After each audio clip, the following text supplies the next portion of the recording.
Hello and welcome to Zestology. This is the podcast all about energy, vitality and motivation. I'm Tony Wrighton, as always, walking in the park in central London. I like to do these podcast introductions out and about, and to be quite honest, it's a lot more fun in summer than it is in winter. Now, question for you, why are we obsessed with the things we want and bored when we get them? Something that I ponder quite a lot. I first started thinking about this when I read Robert Cialdini's brilliant book on persuasion, The Psychology of Persuasion, if you're interested. It's fantastic. But one of the reasons that we might be so obsessed with the things we want and bored when we get them is dopamine. It's the chemical of desire. Always gets you asking for more stuff, more stimulation, more happiness. And in pursuit of these things, you kind of forget about emotion or fear or morality. You just go for it because of dopamine. Simply put, dopamine is why we seek and succeed. It's why we discover and prosper, but it's also why we gamble and squander. And those are Daniel Z. Lieberman's words, who finds it as hard as anybody to kind of put down the dopamine-inducing devices, the dopamine-providing phones, and the other addictive things that we have in our lives. So he wrote a book on dopamine. He's an absolute world expert on it. He is a doctor as well, Dr. Lieberman, I should be referring to him as. And he traces the link between love, sex, creativity, and dopamine in this podcast. And what I love is that he has a potentially life-changing proposal for how we can channel our dopamine more effectively. What is it? Listen on to find out more. Here he is, Dr. Daniel Z. Lieberman, on dopamine and a potentially life-changing proposal on Zestology.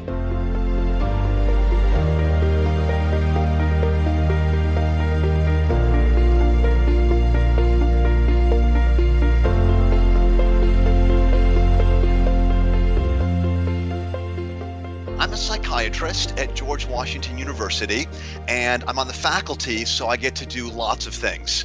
I get to teach, do some research, do some writing, and also see patients.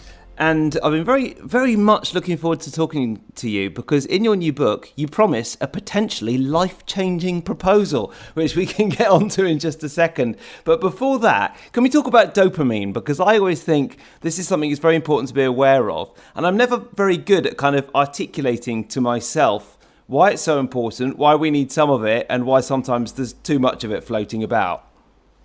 Yeah, sure. So I think that most people have heard of dopamine. And what a lot of people have heard is it's the pleasure molecule. It's the rush we get when we do drugs, when we listen to rock and roll music, when we have sex. And that's partly true, but it's actually a lot more than that. Dopamine is the neurotransmitter that's main job is to maximize future resources. And what that means is it's constantly looking ahead. It's constantly giving us cravings and motivation to amass more things that from an evolutionary standpoint is going to help us with our survival and our reproduction. If you don't have enough of it, you don't have motivation. You don't have persistence and determination. If you've got too much of it, you're constantly focused on what's next, and you're not able to enjoy all these wonderful things that you've worked for. So, I mean, something that we talk about on this podcast fairly often is the little dopamine hits you get from your phone, for example, when you get a notification or somebody likes your photo on Instagram. Is this the kind of thing we're looking for? Because I find it kind of, I do notice a little spike of pleasure when I get one of those notifications or likes. Yeah, it definitely is a little spike of dopamine. And the next question is that a good spike or a bad spike? Yeah. You know, you can get a spike of dopamine because you get a call from a friend saying, hey, come on over, let's get together. That's a good spike. It's good for us to socialize. It takes energy to get off the couch, and dopamine will give that to us. Bad spike is similar to if you are sitting at a slot machine and dopamine is saying, put another coin in and pull that lever. I'm afraid when the cell phone goes off, it's more like the slot machine than it is the invitation to visit with a friend. I think it is as well. And it's almost like, so I heard someone put out there the analogy that there's 600 experts on one side of the screen making the apps as addictive as possible and the device as addictive as possible. How are we supposed to fight back against that? It is even being aware of it myself. It's very hard to put the device away and put the Instagram or wherever it is away. Yeah, they're very open about that. They've got psychologists telling them how to make it addictive. One of the most insidious things is the infinite scroll, so that no matter how far you go down, there's always more. And I personally have tons of trouble with that. Me too. And then what is there in terms of what expectations and desires as opposed to kind of being in the moment, wanting stuff and then being bored once we've got it? Is that kind of related to dopamine as well? It really is. I think that when we want something and then we're bored when we get it, it's because a lot of us really haven't done a good job in optimizing the circuits that oppose dopamine, the here and now circuits that allow us to enjoy, to be happy, and to feel satisfied. We love that dopamine hit so much that we just want to go after that. And liking something you've worked for, enjoying it in the present moment, as you know, is much, much harder. It's harder for us to be mindful. That's an example of being in the present moment, rather than planning about what's going to be next. And we're surrounded by all kinds of devices and all kinds of messages that are constantly trying to pull us out of the present moment. So much of what we consume is quote unquote free, which is another way of saying it's being supported by advertising. And advertisers don't want us to be satisfied. Satisfaction is the enemy of advertising. So the more we enjoy all this amazing, cool, free stuff, in some ways, the less happy we're going to be. That's simply how it's designed. I mean, I had a chance to kind of reflect on this last week because we went away camping for the week and we're in the middle of a heat wave here in the UK. It's been beautiful weather. And I kind of woke up on the first morning and thought, what am I going to do all day? Because, we didn't really have phone reception. Couldn't even watch the World Cup, which was a bit of a disaster. But don't worry, I found some Wi-Fi down the road for that in the evenings. But I did have a chance to reflect on the fact that perhaps it is a bit of a modern phenomenon, because after a while I settled into a routine of kind of eating, reading, napping, and not doing very much. And I think it suited my body quite well. So is it a modern phenomenon that we've got so many distractions, we've got so many potential kind of pleasure points that we don't perhaps associate with the bad stuff or just live in the moment quite so much? I think it is. When I take vacation, it takes me about 3 days to kind of relax, turn off those dopamine circuits, stop thinking about what's going on at work, and enjoy my surroundings. And I think it is a modern phenomenon. It's really quite ironic. We've got all of these labor-saving devices. We're constantly trying to be more and more efficient. We never ask ourselves, efficient so we can do what? Do we get more work done more effectively so we can do more work? Or should we be doing it so that we can be enjoying things, being out in the wilderness, just enjoying what the trees smell like and how beautiful everything is? And yeah, it's hard, and we're very bad at that. So even you, and you've written a book about this, and this is your job to be mindful of this, you struggle with it as well. I wrote the book because it's something I really needed to think about. I'm terrible with it. I'm absolutely terrible with it. And I think that there are certain personalities for whom it is more difficult, people who have a genetic basis for being a little bit hyper dopaminergic. And that tends to be the highly motivated people, the people who are good at postponing gratification, are interested in being creative, in just doing as much as they possibly can. And I think those people are more susceptible to it. Much more susceptible. That's right. Yeah. Because I've often thought that I'm interested in everything. I've got a kind of alert mind. Even at school, my attention span was never particularly deep. Always distracted by the latest shiny thing, or my mate being naughty in class, or whatever it might be. So perhaps that is why I'm more susceptible to it than some people. I think so. And just simply what you've accomplished in your life is an indication that it's hard for you to be satisfied. You have to keep going. I've done a very unscientific study, probably a lot less scientific than anything you've done. But I have decided, on the basis of speaking to some of my friends, male and female, that one of the points about which couples argue more than any other these days is use of technology. Because when you're using technology, you're not present at all, and someone might be talking to you and you don't even hear it, do you? And I've noticed that quite a few of my mates get quite frustrated with their other halves when they're on Facebook or whatever it might be. And there's probably a pretty consistent finding. Who gets more upset with the technology, the man or the woman in the relationship? It's the man. The man getting upset, yeah. Now, I would have guessed the opposite. I would have guessed, because women in general seem to be a little bit better with relationships. And to them, being listened to, being paid attention to, exchanging ideas here in the present moment tends to be something they're a little bit better at.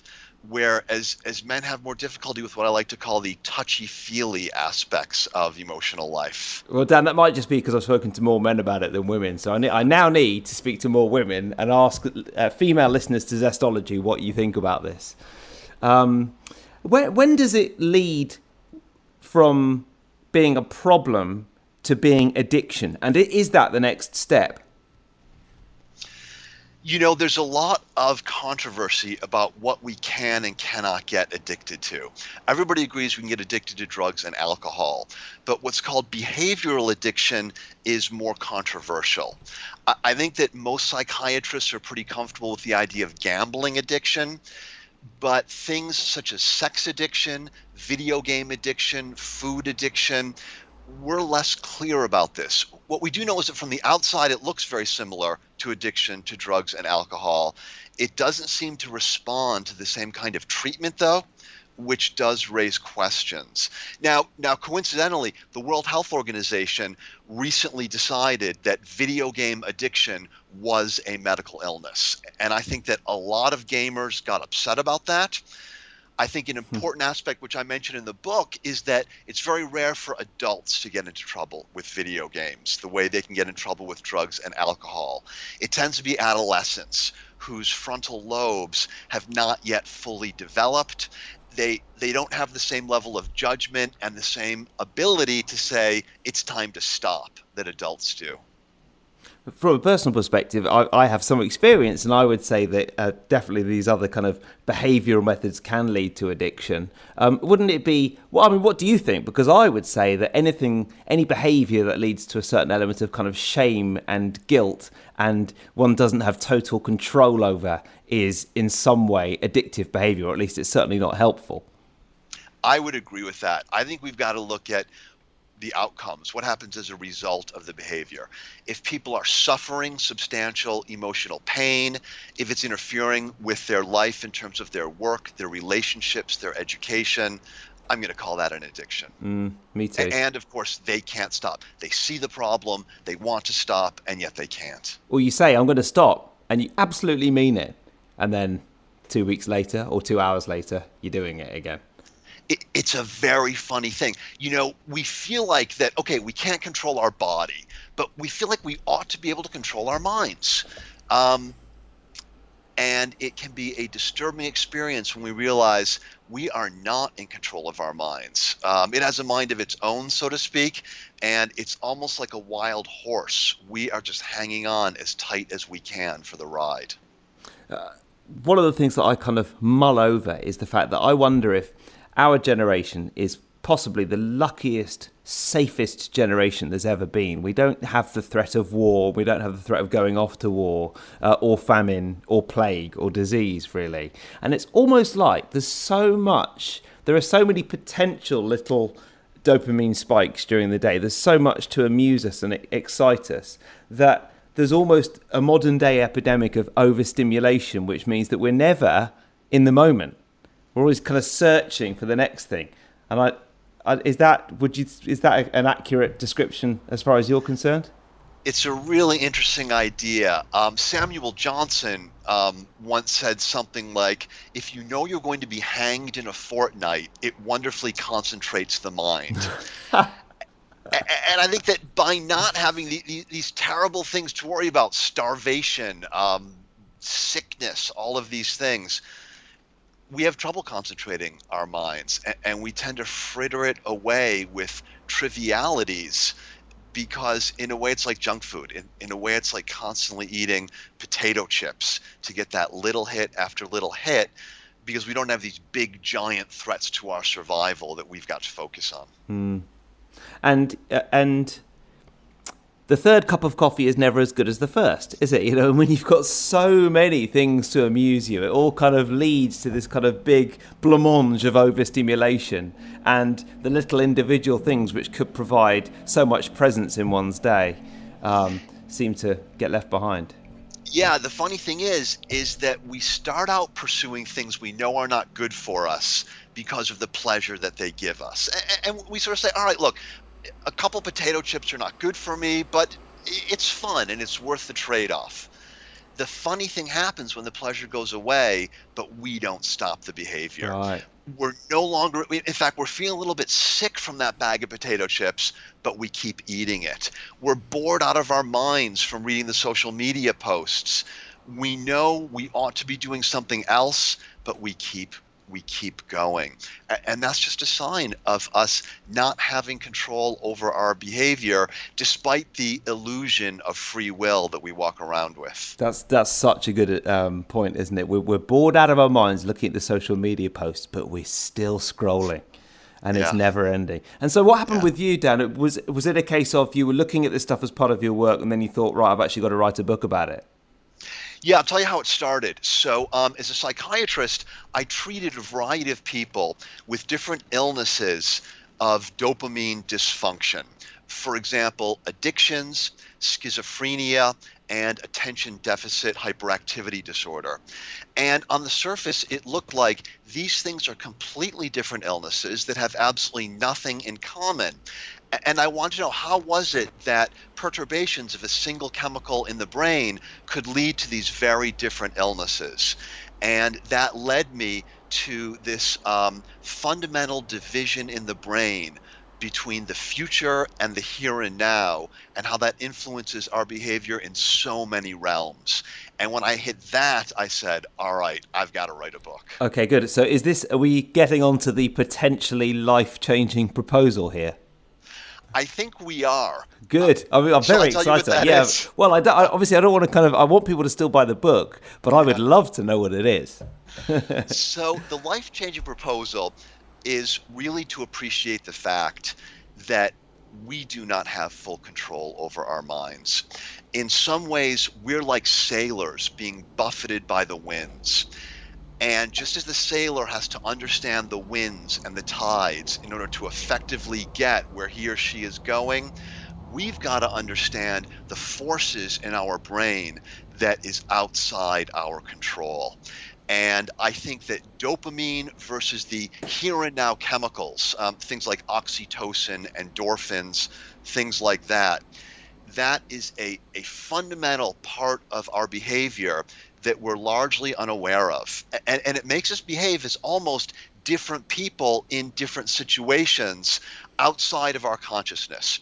If we can start living our life recognizing these influences, if we can look for these influences in loved ones, we're going to better understand ourselves and better understand the people around us. So does that mean kind of cultivating a spirit of acceptance based around whatever happens in life?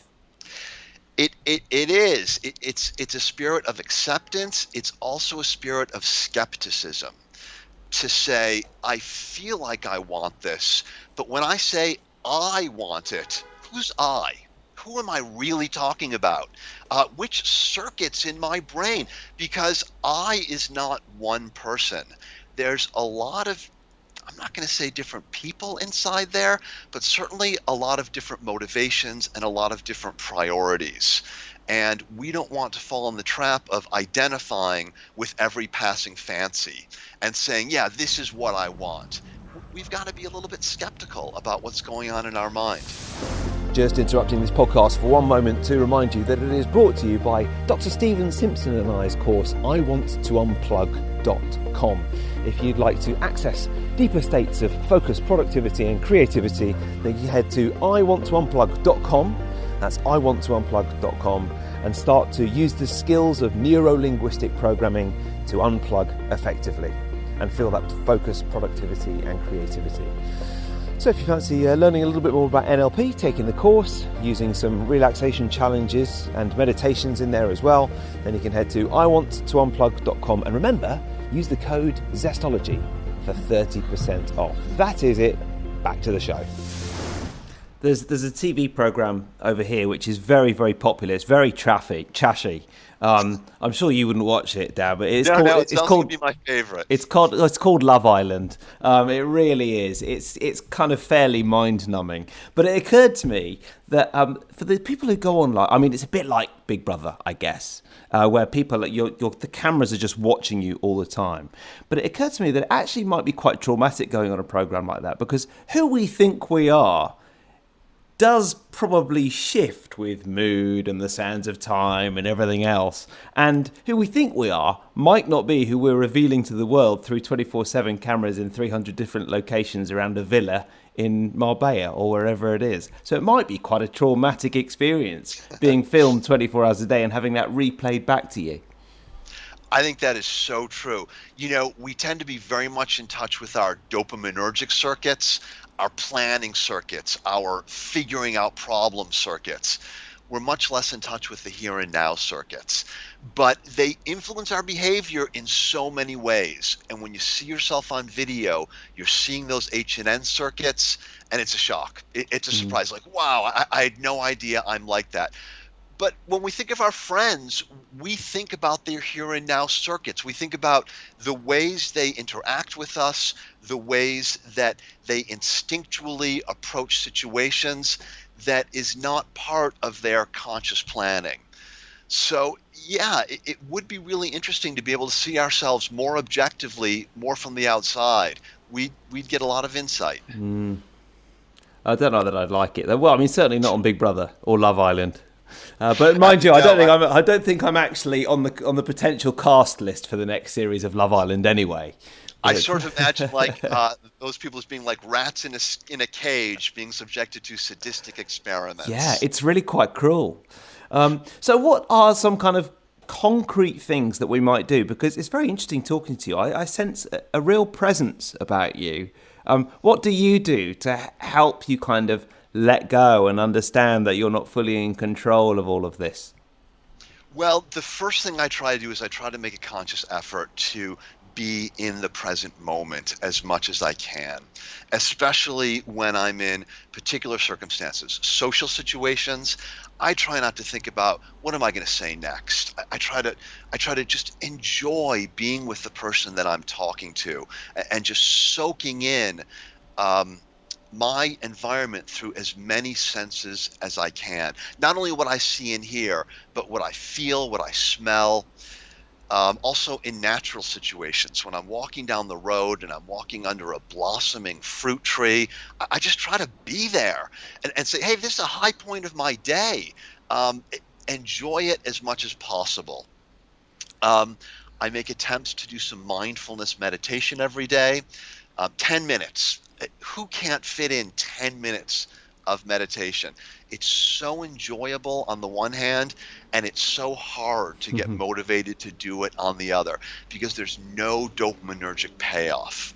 So I try to balance out my dopamine with H&N, and I find it makes me a little bit more patient. It certainly makes me happier, and it does make me see life in a different way. And I try to do that. I actually did the same, 10 minutes of meditation every morning. And I find it almost impossibly hard. But why is it so good? Because it does genuinely balance out the rest of my day. What is it doing that it's is it regulating those dopaminergic responses from later on in the day? Well, what happens in the brain is that circuits that you use get strengthened, and circuits that you don't use get weakened. And the reason is that the brain thinks that if you're using circuits a lot, they're important and energy should go into making these circuits fire off easily. And that's why we get better at things when we practice. So when we do mindfulness meditation, we're stimulating the here and now circuits. That makes it easier for them to fire. It's also like a muscle. The more you use the muscle, the stronger it gets. So what we want to do is we want to strengthen these very, very weak here and now circuits so that they can counteract and balance our very strong dopamine circuits more effectively. And in a very unscientific way, I have found that when I meditate, for example, or even I'm just quiet and sit and do very little, the action that I do after that tends to be better. For instance, especially if it's some kind of sporting endeavor, I'm playing chess or I'm playing golf or something like that, my chess tends to be better if I've meditated as opposed to if I've spent the last 3 hours on my phone, for example, which is nice because you actually get some concrete feedback on the fact that it's working. That's right. And golf is a great example because when you're playing a sport, you don't want to think. You just want to act. If someone's beating you in a tennis game, one of the most effective ways to take them down is to say something like, hey, you're doing a great forehand today. How are you doing that? Once they start thinking about it, it falls apart. Yeah. I think I have a theory that I was never very good at sport growing up because I always wanted to win so badly. And actually, I wish I'd known about all this stuff when I was a teenager kind of thing, because it probably would have stopped me thinking about it so much and taken me more into the actual just enjoying performing the skill. You know, for me, one of the most notable benefits of mindfulness meditation is that my children tell me I'm more patient and less irritable. They can tell if I skip my meditation for a few days. That's classic. I was on a road trip on the way back from the camping yesterday, and I got a bit cross about a car that had driven up too close behind me on the motorway.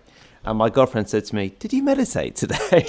I was like, "Yeah, you asking because I got angry there?" She's like, "No," but I think she probably was. So, I mean, this is all. It's easier said than done, isn't it? To introduce a kind of meditative period into one's day, but it is obviously going to be a massive help. Oh yeah, it's really like exercise, and there are more benefits than just balancing out the dopamine and here and now. People who meditate have a thicker cerebral cortex, which suggests that their brain is just functioning better in many ways. It may be that they are less likely to get dementia when they get older. There's all kinds of benefits. And this is probably a terrible thing, but in order to motivate me to meditate, I almost take a dopaminergic approach to it. I say, all right, how is this going to make my future better? Not ideal. I ought to be doing it because I say, oh, this is going to be so enjoyable and make me happy.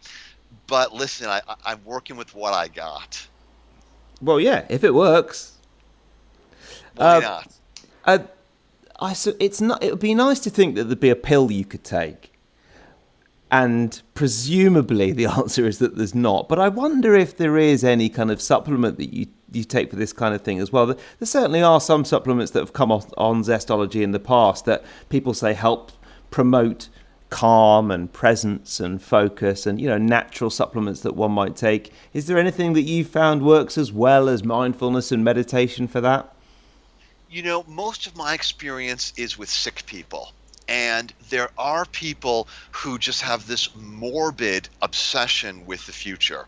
For example, people with anxiety disorders, they have this pathological inability to enjoy the present moment because they are constantly, compulsively worrying about the future. So we've got medications that help with that. Serotonin boosting medications, SSRI, antidepressants. The problem is that these medications don't seem to make healthy people more healthy. Yeah. I know less about the supplements. In general, I find, though, if you're healthy and you want to be more healthy, there's no quick fix. There are no shortcuts. The only way you're going to get there is through hard work. Yeah. And, I mean, it does occur to me about that anxiety. You're obviously working with people with kind of fairly serious conditions there. But I do think that the overstimulation we were talking about earlier on is almost leading to a bit of an epidemic of low-level anxiety in people, which sometimes tips over into something more serious. And I'm saying that partly because I've noticed it in myself in the past, and hopefully the meditation and everything else has kind of got that under control. But I do think that that's the potential consequence of all this stimulation around us all the time and not having the chance to chill out enough. I think that's true. Yeah. An epidemic is a great way of putting it, because if you look at a graph showing prescriptions of these SSRI, serotonergic, antidepressant medications, they're just going up, up, up, up. In the United States, so many people are taking them that it's in the water system. And basically, our fish are on antidepressant medications. Oh, my goodness. Okay, well, now we're getting onto water filters, which is a completely different topic. Dan, it's been so good talking to you. What is one book that you would recommend, not your own, but one that's had a big impact on you? And it can be anything. It could be fiction, could be non-fiction, anything you like. Yeah, I'm thinking about fiction. I love to read fiction. I think that we don't read enough stories these days. We're so focused on self-improvement, learning how to live a better life, learning how to be a better person, learning more about the world. There's nothing wrong with that. But that is going to stimulate a particular part of our brain, the problem-solving parts of our brain. I think we need to spend more time with fiction, with stories, to really get more in touch with the living as a human being part of our brain. And the stories that tend to strike the deepest in terms of activating the parts of our brains that we're not usually aware of are fairy tales, as a matter of fact. These days we think about them as children's literature, but throughout most of history they were not. They used to be called household tales because they were just for everybody, for relaxing. So if somebody wants to kind of try to balance out their personality, expand their horizons, I'm going to say Grimm's fairy tales. Oh, that's brilliant. Am I right in saying you've written a book on fairy tales as well? I have. Because in my research for this interview, I from the internet. Oh, okay. Sorry. Is that bad or good? It's okay. I couldn't sell it. Nobody wanted to read it. Who knows? If dopamine is a huge success, maybe somebody will want to take a look at my fairy tales. But for now, it's going to be back to the drawing board with those. Oh, sorry about that. I did my research, obviously, in that I found it. But Dan, that's an excellent recommendation. And actually, I've been reading a book on the role of masculinity in myth. And I guess that fairy tale and myth is all part of the same thing. And this book kind of almost laments the fact that our kind of famous myths that were so much part of growing up in times gone by have kind of been left by the wayside, probably in favour of those video games you were talking about earlier on. I agree so much. It is a part of our human heritage, myth, art, folklore that we're just not interested in these days. I think we've got this bias that old things are no longer relevant. And whatever is new is better than whatever is old. But by not thinking about the role of myth and fairy tale, monsters and gods in our life and our motivations, we're really blinding ourselves to so much that is fundamental about being a human being. Yeah, definitely. I rather poo-pooed it until I started reading this book, and now I agree with you, I think.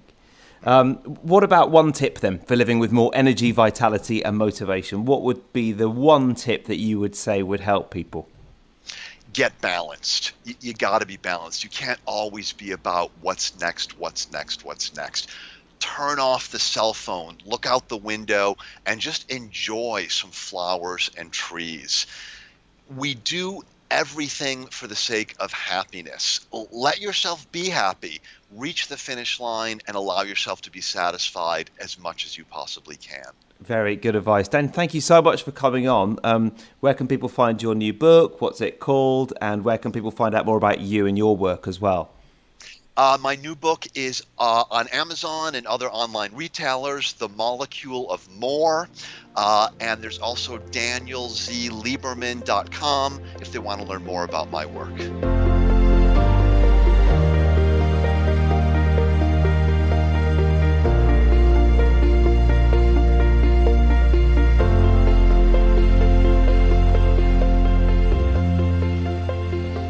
that's it. Thank you to Dr. Daniel Lieberman, and thank you for listening to Zestology. Remember, I've got my new Zestology hacks page, which is all the things that I've been told about over the last few years, all the hacks for more energy, all the new rules for living with more energy, vitality and motivation, and the ones that have actually stuck. So, simply put, I've tried a lot of stuff, and a lot of it I've basically done for about a week or two, and then I've been like, yeah, that doesn't really work. Some stuff works really well. My water filter, for example, I've lost track of the amount of people who've basically copied me and got their own Berkey water filter. What else is on there? There's meditation devices, there's courses, there's supplements I've put on there as well. One particular brand of supplements that I really like at the moment, and some other stuff too. So the stuff that has stuck after, well, I suppose it's years of research. I might almost call myself an expert. Not quite. But you can go to tonywrighton.com/hacks if you would like to see the list of stuff that I've compiled and some links to the things that I think make a difference in terms of energy, vitality and feeling more motivated and productive and focused and everything else. It's tonywrighton.com/hacks. If you do get any of this stuff, and some of it is free, some of it you have to get on Amazon, some of it you have to go off to different sites and investigate yourself, and some of it you can't get in certain parts of the world as well. But if you do get involved in any of the hacks that I've recommended, the ones that work for me, let me know, won't you? Because this is just my journey to find more vitality and energy, and it's nice to be able to talk about it. It's nice to know what you think of it as well. That's it for this week's Zestology. Thanks for listening. Have a good one. I'll see you soon.